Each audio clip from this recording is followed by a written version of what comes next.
my channel. Terima kasih yang udah mampir, tapi jangan cuma mampir, tonton video ini sampai selesai. Oke? Hari ini gue mau bawain kisah tentang seorang bangsawan wanita bernama Elizabeth Bathory. Elizabeth menjadi salah satu wanita paling kejam di dunia. Bahkan si Elizabeth ini masuk ke dalam Guinness Book of Record sebagai wanita pembunuh dengan korban paling banyak di dunia. Gimana nggak banyak coba? Dalam 25 tahun, Elizabeth ini sudah membunuh dan menyiksa 612 gadis muda. Wow. Kok bisa? Yuk, kita langsung masuk ke ceritanya. Jadi, pada tahun 1602, ada desas-desus di desa Trenčín di Slovakia. Saat itu, gadis-gadis muda yang bekerja sebagai pelayan di Kastil Šižec itu tiba-tiba menghilang. Nah, Kastil Šižec ini dihuni sama bangsawan bernama Elizabeth Bathory. Banyak yang bilang bahwa Elizabeth Bathory inilah yang menjadi dalang dari menghilangnya para gadis-gadis desa ini. Nah, sebelum masuk ke ceritanya, kita lihat dulu masa kecil si Elizabeth ini ya, biar lebih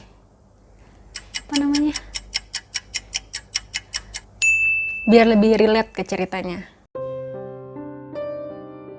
Elizabeth Bathory lahir di Hungaria pada tahun 1560.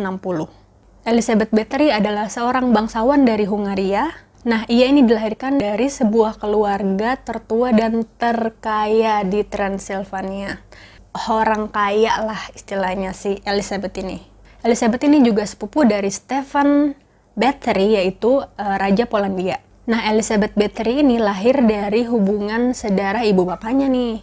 Makanya, akibat dari hubungan saudara ini, si Elizabeth ini menderita penyakit epilepsi. Nah, pada saat itu, dipercaya bahwa seseorang yang menderita penyakit epilepsi itu bisa disembuhkan dengan cara mengoleskan darah orang yang tidak menderita penyakit epilepsi kepada orang yang menderita si epilepsi ini. Atau bisa juga darahnya ini dimasukkan ke dalam makanan si penderita epilepsi. Nah, penyakitnya ini mungkin aja ada hubungannya sama kejahatan yang dilakuin sama si Elizabeth Bathory ini. Kejahatan apa yang dilakuin? Yuk kita lanjut ke ceritanya. Jadi, ada beberapa sumber yang mengatakan bahwa si Elizabeth ini dilatih oleh keluarganya untuk menjadi kejam. Gimana enggak coba, pada saat si Elizabeth ini masih kecil, keluarganya ini udah ngajarin dia untuk melihat eksekusi mati para tahanan. Masih kecil loh. Bahkan si Elizabeth ini juga diajari paham satanisme dan juga ilmu sihir. Ada-ada aja ya orang kaya. Jadi sejak kecil si Elizabeth Bathory ini memiliki ledakan kemarahan yang tidak stabil. Pelayan-pelayan di rumahnya itu kena sasaran kemarahannya si Elizabeth. Nah, kemudian pada saat usia Elizabeth 10 tahun, Elizabeth ini ditunangkan dengan seorang bangsawan juga bernama Ferenc Nadasdy. Walaupun sama-sama dari keluarga bangsawan nih, tapi kastanya si Elizabeth ini lebih tinggi daripada calon suaminya ini. Makanya si Elizabeth ini nggak mau ngubah namanya jadi Elizabeth Nadasdy. Dia maunya tetap Elizabeth Bathory, karena itu tadi kastanya dia lebih tinggi dari si Nadasdy. Malah si Nadasdy dong yang ganti nama belakangnya jadi Nadasdy Bathory. Kemudian Nadasdy dan Bathory menikah pada tanggal 8 Mei 1575. Pada saat itu, usianya si Elizabeth ini 15 tahun dan si Nadasdy ini berusia 19 tahun. Nah, dirayakan besar-besaran lah nih pernikahannya. Bahkan, tamu yang diundang itu ada 4.500 tamu. Bayangin, berapa bayar cateringnya? Sultan mah bebas. Nah, hadiah pernikahannya dari si Nadasdy ini kepada Elizabeth ini dikasih kastil bernama Kastil Šižec. Nah, pada tahun 1578, si Nadasdy ini diangkat menjadi komandan pasukan perang Hungaria. Jadi dia memimpin perang melawan Ottoman. Nah, pada saat si suaminya pergi berperang nih, si Elizabeth ini berwenang untuk mengatur bisnis dan juga kenegaraan.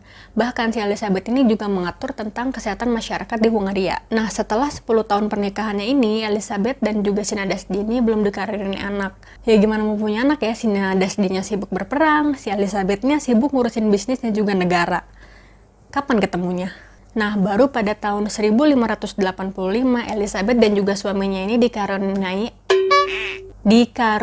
anak yang diberi nama Anna. Kemudian pada tahun 1594 dan seterusnya, si Nadasdi dan Elizabeth ini mempunyai 3 orang anak lagi. Jadi total anaknya itu ada 4. Namun pada tahun 1604 suaminya si Elizabeth ini, si Nadasdi ini meninggal. Tapi nggak diketahui nih penyebab dari kematian suaminya. Namun pada tahun 1601 ini, si Nadasdi ini memang sudah sakit. Jadi dia tuh sakit pada bagian kaki. Tapi 3 tahun kemudian sakitnya ini makin parah. Jadi pada tahun 1603 kakinya ini mengalami kelumpuhan permanen. Nah kemudian setahun setelahnya si Nadasdi ini meninggal dunia. Nah setelah kematian suaminya ini, si Nadasdi, baru nih mulai muncul desus-desus dari warga desa kalau si Elizabeth ini melakukan pembunuhan berantai. Jadi si Elizabeth ini kan keturunan bangsawan ya, duitnya banyak.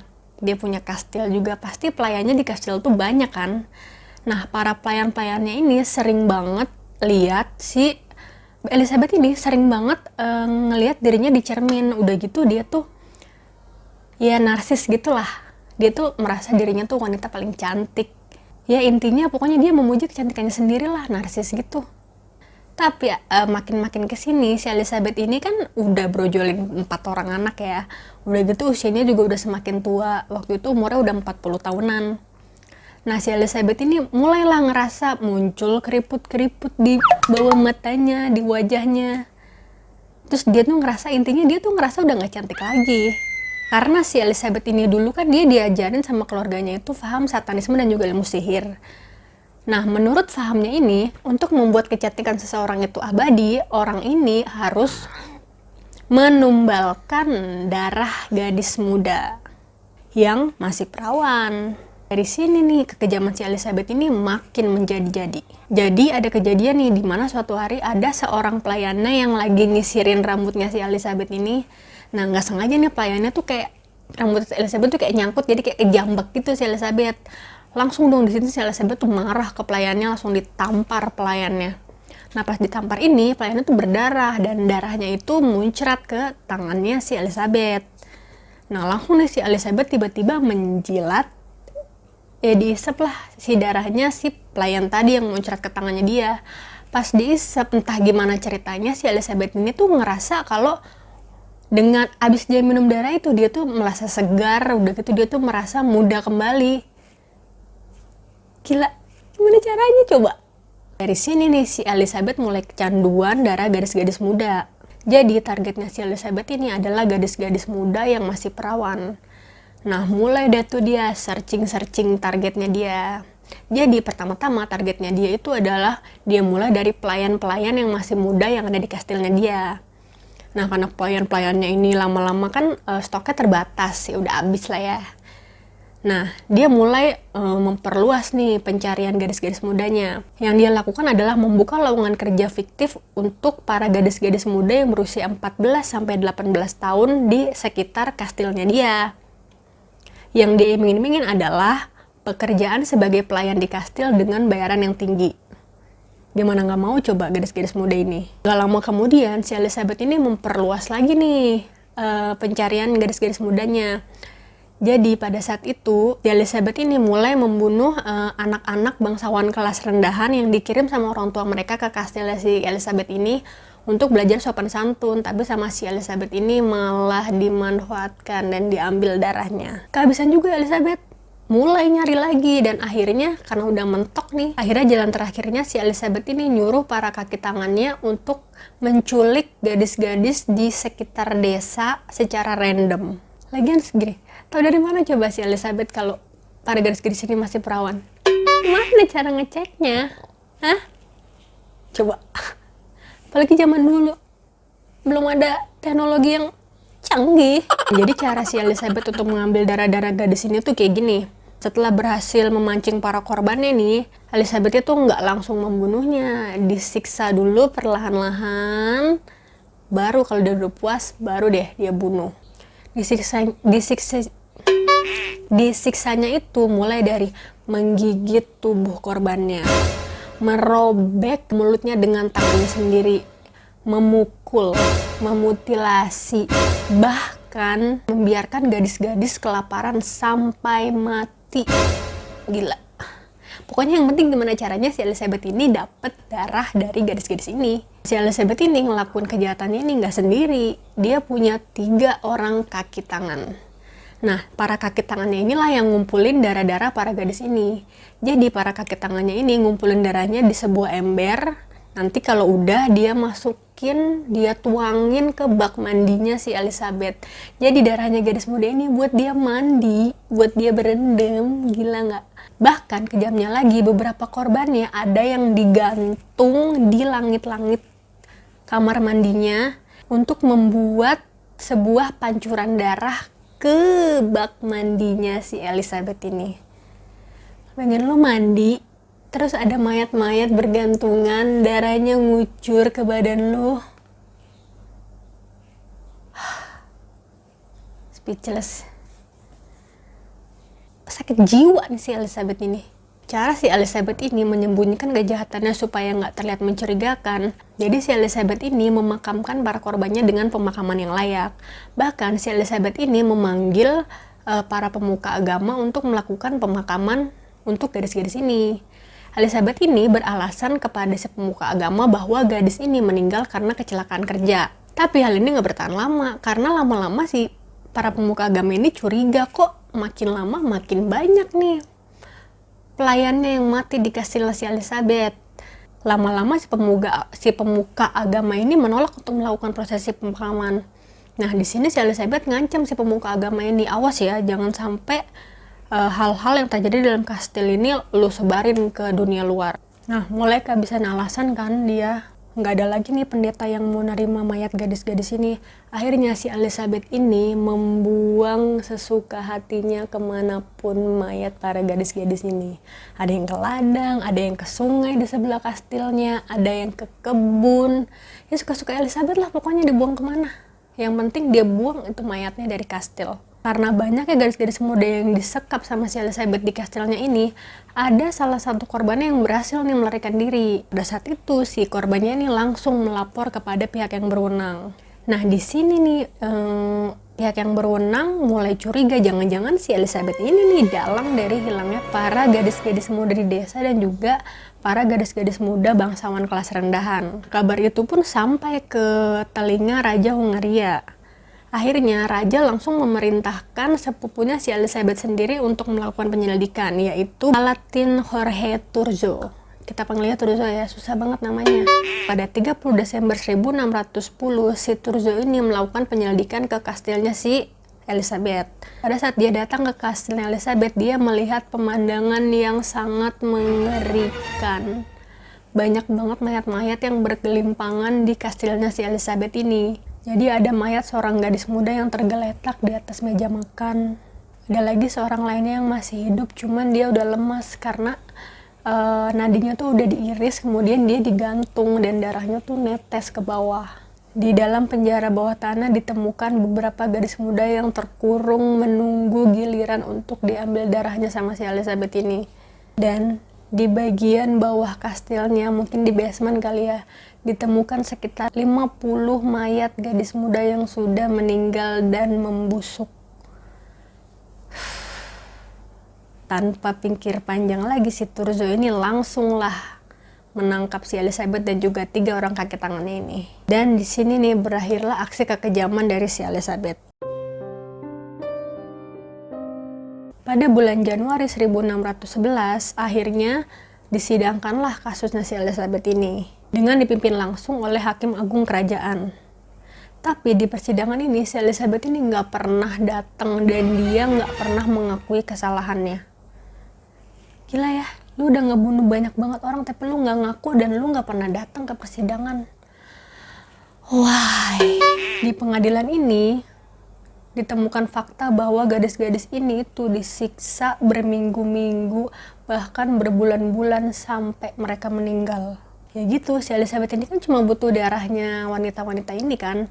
Jadi sama dia disiksa dulu tuh, diperes dulu kali darahnya ya, sampai dia puas, baru dah tuh dibiarin meninggal atau mungkin dibunuh sama si Elizabeth. Bahkan ada seorang pelayan yang bersaksi di pengadilan bahwa dia pernah melihat tulisan tangan Elizabeth sendiri. Dia menulis total ada 650 korbannya. Wow. 650 itu orang ya. Bukan kucing kan? Ketika persidangan berakhir pada 1611, para kaki tangan Elizabeth ini dihukum mati dengan cara dibakar dan juga dipenggal. Sementara si Elizabeth, tebak apa hukumannya? Elizabeth bebas dari hukuman mati. Karena apa? Karena dia orang kaya. Bangsawan coy, apalagi statusnya adalah bangsawan terkaya di Transylvania. Ya, di zaman dulu itu, para bangsawan itu dikenal sebagai orang yang kebal hukum. Orang kaya mah bebas, sultan coy.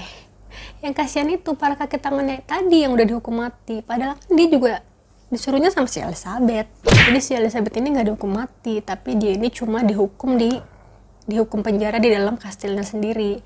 Jadi di dalam kastilnya itu dia dikurung dalam sebuah ruangan. Ruangannya itu dipasangnya dengan batu bata, dikelilingi dengan batu bata, hanya disisakan kayak lubang kecil untuk ventilasi dan juga masuknya makanan. 4 tahun kemudian, pada malam 21 Agustus 1614, si Elizabeth ini mengeluh kepada penjaga kastil bahwa dia malam itu tuh kedinginan. Nah, si penjaga kastil ini nggak ngerespon lah istilahnya. Udahlah, langsung tidur aja lah, mungkin gitu kali ya. Tidurlah si Elizabeth. Nah, keesokan harinya si Elizabeth ini ditemukan meninggal dalam kastilnya sendiri pada usia 54 tahun.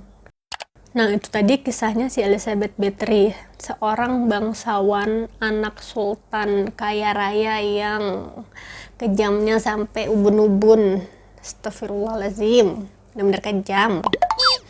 Gimana ya, nggak nyangka dia seorang bangsawan gitu loh. Orang yang dibilang orang terhormat lah pada masa itu, tapi kok bener-bener tega gitu ngelakuin hal itu. Apalagi korbannya ini masih, ya elah, garis-garis muda, masih pada kecil, umur belasan tahun. Cuma demi memuaskan memuaskan kecantikannya. Kalau lu ngebunuh kayak gitu, lu nggak cantik lagi, lu udah kayak apa ya, udah nggak bisa berkata-kata gue. Lagian lu kan orang kaya gitu lah, lu mau apa aja juga ada, mau apa aja bisa. Kenapa lu mesti memilih cara untuk membunuh orang gitu loh? Apa mungkin karena zaman dulu belum ada operasi plastik kali ya? Jadi mungkin dia pikir pakai darah itu bisa kali bikin dia muda ya. Oke, sekian dan terima kasih yang udah nonton sampai akhir. Jangan lupa like kalau kalian suka video ini, komen untuk kasih ide dan juga saran buat gue untuk bahas kasus apa untuk video selanjutnya. Dan jangan lupa klik tombol subscribe buat kalian yang pengen update informasi di channel gue. Oke, see you on my next video. Bye!